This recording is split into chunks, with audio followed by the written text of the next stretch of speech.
All right, next episode, a little paranoia among friends. So this is the episode with maybe UFOs. This is like total X-Files shit going on in here. So Twitch is there to protect the endangered species that is El Blanco, but he constantly keeps sending them out to kill graboids and shriekers and all these things that will then become like a shrieker will become an ass blaster, and an ass blaster will become a graboid, and so on and so forth, and the cycle. And I know El Blanco is like a rare one, but they're all rare. I mean, there's almost none of them, so he's only there to protect El Blanco, I guess. But it's like if it's an endangered species, I think it becomes like an endangered species when there's less than like 10,000 or something like that. So there has to be a whole lot more for them to get off the endangered species list. But you don't want these. You want these things gone, man. But I don't know. I wonder that. I wonder like would um would something like this be put on the endangered species list, or would they just get rid of this thing? Like, no way. They sure as shit wouldn't let people live there. Um, they'd like coordinate. I don't know. I doubt it. Maybe there would be people because there was an episode here where they like protesters come and maybe I don't know. What do you guys think?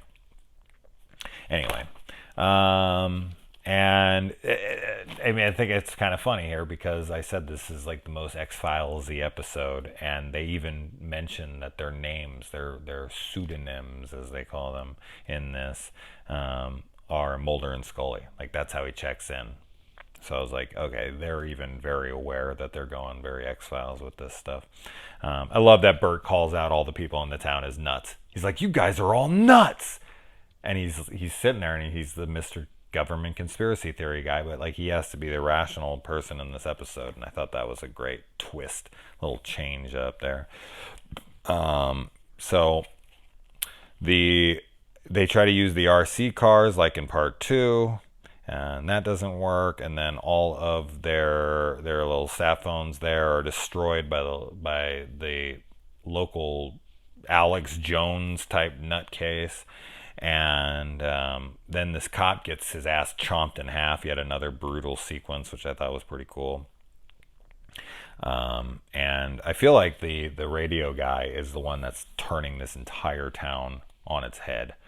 It's like Northern Exposure, where they only have one person to listen to on the radio, and it's just like that's it, man. That's their gospel. This guy is their leader, and he is filling their heads full of all sorts of nonsense. And then Tyler has to tell a lie and say that they are part of the government conspiracy, and Bert is reluctant but goes along with it because he needs to get this shit going. And this is where I feel like a lot of their relationship is fleshed out, and I really like the camaraderie between them. And then we find out that Bert's code to his locked little facility there is Heather, which is sad. And then, oh man, when Rosalita's calling in, she's like, I'm sorry, I'm not good with North and South. That stuff is pretty funny. But she seems to learn it really quick. She's like, North, 130, blah, blah, blah, latitude and longitude. And I was like, Rosalita, whoa, she is a fast learner.